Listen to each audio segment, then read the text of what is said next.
jawigu wuxuu aroos farxad ay ka jirto balse saacado qura iyo daqiiqado qura waxa mar qura dhawaq oo isku bedelay dhaawac iyo dhimasho caruusadu way baxsatay caruuskuna halka ku fakaday ilaa hadda lama hayo dhacdadan waxay ka dhacday dalka Canada qaasatan magaalada Ottawa soo dhawaada daawada waxaan la wadaagi doonaa xogtan oo dhameystiran isla markaana ayadoo faahfaahsan ayaan halkan kugu soo gudbin doonaa hadii ay baraali ka noqdo dhacdadan ayaa ka dhacday dalka Canada ee magaalada Ottawa madal ama xaflad mar qura oo ka socota aroos fantasiyuhuna oo ahaa mid jawigu deganaa dad badan ay ka soo qayb galeen kuwaasi oo caruusadii arooska ka kala socdeen ayaa saacado gudahood waxa isku bedelay dhimasho iyo dhaawac goobta arooskan waa laga wada baxsaday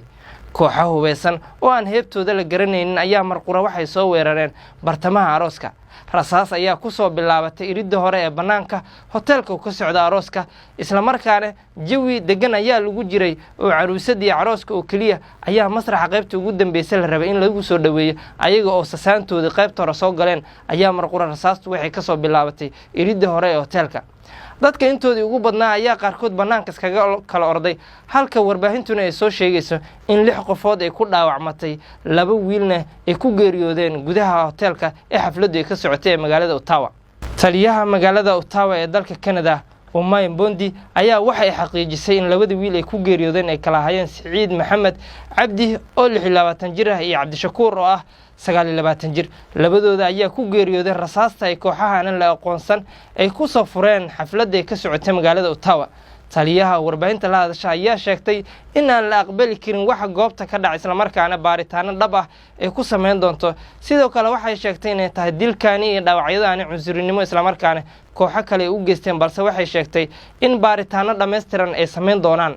dhacdadan ayaa guud ahaan maanta waxay haystaa dalka Canada 2 wiil ay ku geeriyootay ee Saciid iyo Cabdishakuur waxay ka imaadeen magaalada Toronto ee dalka Canada halkaasina waxay uga soo ambabaxeen in xafladda ay la qaybsadaan saaxiibadood oo halkaasi aroos ku qabeen isla markaana ay maalintooda ugu quruxda badan ee farxadda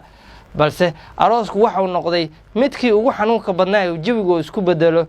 xabado iyo rasaas isla markaana 6 qofood oo kale ay dhaawacyo yihiin balse hadda inta dhaawacyada ayaa lagu dabiibayaa magaalada Ottawa ee dalka Canada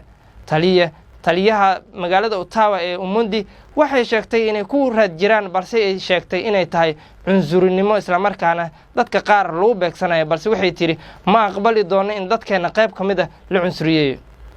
dhacdadan ayaa sahaysatay guud ahaan warbaahinta caalamka oo dhan waxaysan noqotay dhacdadii ugu xanuunka badneed ee mar qura laga soo diiwaan gasho dalka Canada dilalka Soomaalida loo geysto ayaa muddooyinkii dambe waxay aad ugu soo badanayeen koonfurta Afrika balse markaan waxay ka sii qayb noqonayaan in dilalka Soomaalida ay ku soo bataan qaasatan America Canada waxay ka mid tahay wadamada ugu amaanka badan balse dhacdadan ayaa maanta guud ahaan social media iyo caalamka oo dhan haysato Soomaaliduna aad ay u hadalhayaan dhacdadaani mar qura 2 wiil ay ku geeriyootay halka 6 kalena ay ku dhaawacmeen dadku inta badan waxay isweydiinayaan aroosyada ama xafladaha la iskugu imaado ee madasha ka jirta farxad jawiguna uu yahay mid degan waxa dagaalada iyo xabadaha rasaasta loogu soo qaadanaya maadaama dadka kale ee degan Canada qaasatan magaalada Ottawa ay ku dhigtaan xaflado ama bandhig faneedyo banaanka ay ku qabsadaan ayagoo jawi nabdoon ku dhigtaan maxaa Soomaalida ku soo beegayo in lagu dhaawaco isla markaana qaarkood ay ku geeriyoodaan rasaas kooxa afka u duuban